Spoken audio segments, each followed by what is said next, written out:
For sure. Thanks. I'm Dylan. I'm Jackson. I'm back. You guys all know this. I don't know why we're saying that. Yeah, I don't know. Our Elixir is the food crisis in Hong Kong. So, hunger in Hong Kong is a big issue, with around 1/3 of the population in Hong Kong experiencing hunger, and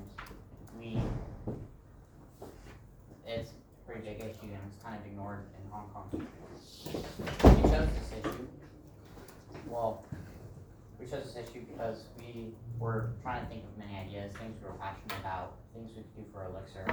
We were coming blank on a lot of those, so we decided to focus more on what would make a good Elixir, what connections, what kind of things to do. So we chose kind of the food crisis because there's quite a few charities, and Vance has a connection to one of them. So yeah, that's why we chose food crisis in Hong Kong. And the question that guided us, what can we do to positively affect Hong Kong? And that's kind of what was guiding us while we were looking for a problem and what we wanted to do during that problem while trying to work with that problem. Hi. So, with this new question driving us, we were kind of confronted with, the whole problem of this hunger in Hong Kong. Like, how could just us three make a significant impact in a problem that affects probably thousands of people? But we realized we still have to start somewhere. So, we decided to actively contribute to the food drive in HIS. It was actually Mr. Schmidt that introduced it to us, and that there was an ongoing food drive that was hosted by the Feeding Hong Kong Club. And the Feeding Hong Kong Club took all the non-perishables, the spaghetti, the cans, gave it to a Feeding Hong Kong warehouse, and then redistributed it to those in need. And we decided, we just contributed this over like the course of a week. But there were a couple problems with this. We ended up donating a lot of food, probably around 2 kg worth, which was enough to probably feed an individual for about a couple weeks. We also encourage all of you to donate whenever you can. But there was a problem with this way of helping. First of all, the food drive was going to end in just 1 week, so we couldn't keep contributing. And second of all, it was a short-term solution to an ongoing problem, as people are still hungry even after we donate. So we had to find the root cause of all the problems. So, luckily enough for us, we were able to contact someone that could guide us and give us lots of inspiration. And that is Vance's mom's friend, Gabriel Kirsten. This is Gabriel Kirsten, the founder of Feeding Hong Kong. If you didn't know her, she is. She's probably hosted some of the biggest food drives in Hong Kong, raised lots of money, and actually gave out 3.6 million meals just last year. And that got her recognized, and she was awarded an OBE, Officer of the Order of the British Empire. Wow. It is a big deal. Yeah, and we decided it'd be a good idea to interview her to give us some inspiration and guidance. Take it away. Okay, so basically, since we had this amazing resource and it was surprisingly easy to get in contact with her since she was just coming over for dinner. So we decided to take advantage of the situation. So we decided to interview her, and we decided to ask a few questions. And as we said earlier, the main thing that we're missing is finding the root cause. And we were told that the root cause is a whole new problem, which is food waste. And that she also said that if food waste were to be completely fixed, then food insecurity would be reduced significantly and be a much easier problem for Hong Kong to tackle.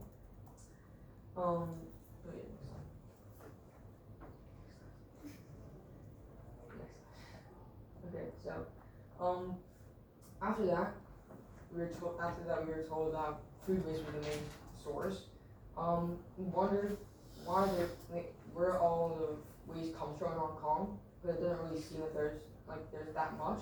But surprisingly, there's a lot, way more than there really should be.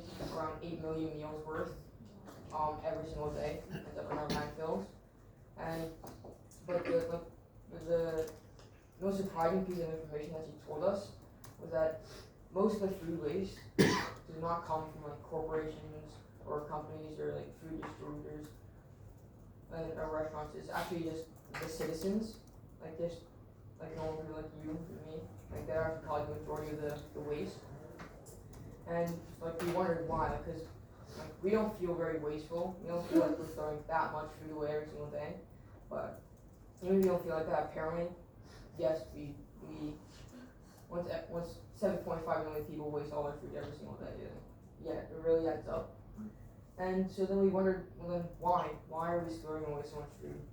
And she told us that most of the food that was found in the landfills and being thrown away was food that has passed the best before date, that little label on whatever food you're eating in a packet. And so whenever the food passes that date, you think, oh, you can't eat it anymore, it's not good, right? Wrong, actually, apparently. She told us that food that passes the best before date only means it's past peak quality, and if it's just a week or two past that, it's still completely fine to eat, and it has a lot of flavor and nutrition left in it, but almost no one is aware of that, so they just toss it out. So just tons and tons and tons of just perfectly good food being thrown away every single day. So since no one really knows about it, she also told us that if people were to find out, people would be a lot less wasteful. So a good solution, the best solution would definitely be spreading awareness and education. Okay, so kind of with this information we got from the interview and being able to follow the question, how can we help those in Hong Kong? We decided on 2 courses of action. 1, to bring awareness like Vance said, and 2, to try to get into the field and help out with the problem, try to kind of get our hands dirty while helping. Alright, so after the interview, learning so much, we realized a large problem was actually the lack of awareness and education about best before dates expiry dates. Personally, now that I know that, my fridge is actually kind of filled up, and I keep calling out my parents about wasting food. And that really shows how the rich and privileged don't really see their wasteful eating habits. And I decided that it'd be best to spread it towards the middle school. So the reason I chose the middle school specifically was that they're so young, right? They're so easy to influence.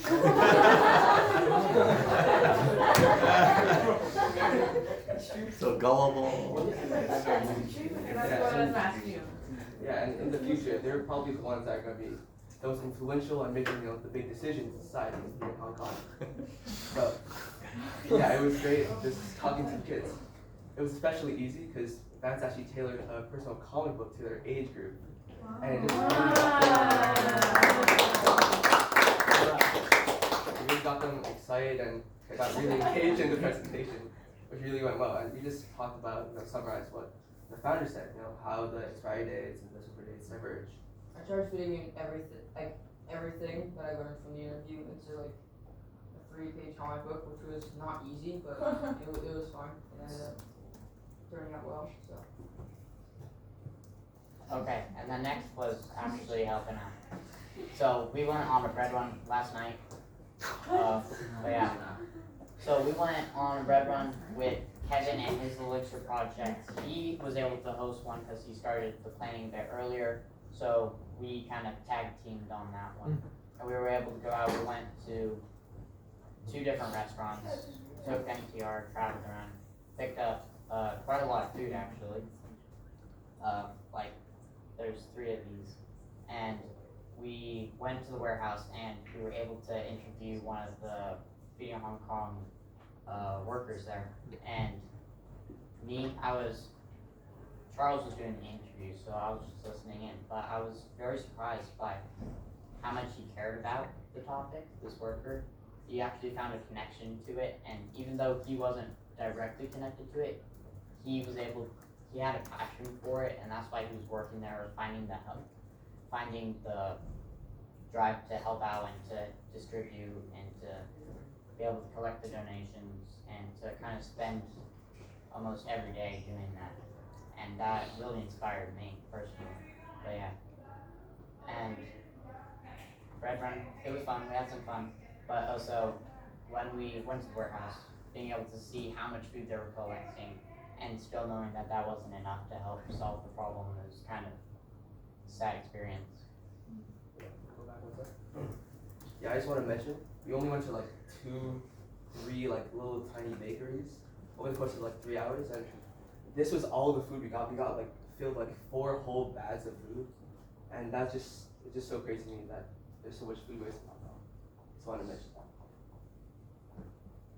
Okay. By the way, keep in mind, each bag that you saw, like if we did not go out and do the bread run, then all that food would be wasted, and that's only like 2-3 places. And there's like hundreds and hundreds and hundreds in Hong Kong, so that's a lot of food being wasted. So yeah. For the impact of our work, although it was like in the grand scheme of things, it was a small contribution.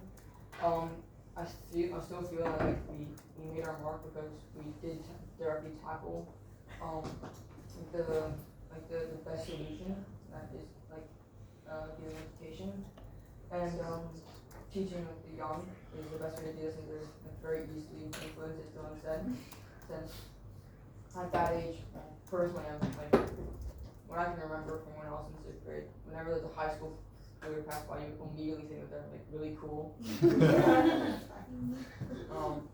Yeah, I feel like it'd be an easier demographic to influence. So, yeah.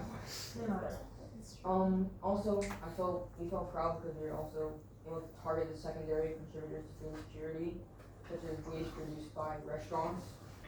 And yeah, so like I feel the best part like about our impact is that if more people were to do this on like a more regular basis instead of just doing this once a year for an Elixir, or like just something as simple as like contributing to a bread run once a month or something, or like you just telling your friends and family about like, don't waste this food because it's completely fine, and it's being more conservative. If more people just did that, it would be like a crazy difference in the world that we live in today, and like it would help, but it would really help like really make the food crisis a lot better, and so yeah, I feel like the best part is that we just gave an example of what people could do, even like a smaller scale. Just people just did that more often, that would be really, really beneficial. So yeah. Okay, reflection first. So areas for improvement. We kind of had a few failures that we could have improved on, but we weren't able to do our own kind of event because timings didn't work out, getting in contact with different charity groups. It was a long waiting list to do these things. What our original plan was, we wanted to be able to go out and deliver the food and to kind of experience helping those who are in hunger instead of just collecting and dropping it off at a warehouse. And we also kind of wanted to make it a bit more fun for them, add our own touch to it by making baked goods and handing those out as well to kind of improve the experience, because being hungry and being homeless, being in poverty, it's not fun. So even if it's just something small as a tree, I think we thought that would help them out a little bit. And also, getting together was hard. We all live in different places, and we kind of needed to make a better planning schedule for getting together or setting dates. Yeah. So our plans for the future are definitely to try to keep this up, join more bread runs, and try and spread more awareness, because not many people have this information. Obviously not many people get to interview the founder of Feeding Hong Kong every week or something. So I feel like being able to have this information is a really big privilege. So if we were just be able to spread this out more vastly, it would be really good. So we do plan on doing that, join more bread runs, and also trying to work with more charities, because we didn't get to do that since a lot of them were already booked and stuff earlier on. So yeah, we plan on helping, just pretty much just doing what we did, but just on a larger scale. So yeah. Yeah, I respect that.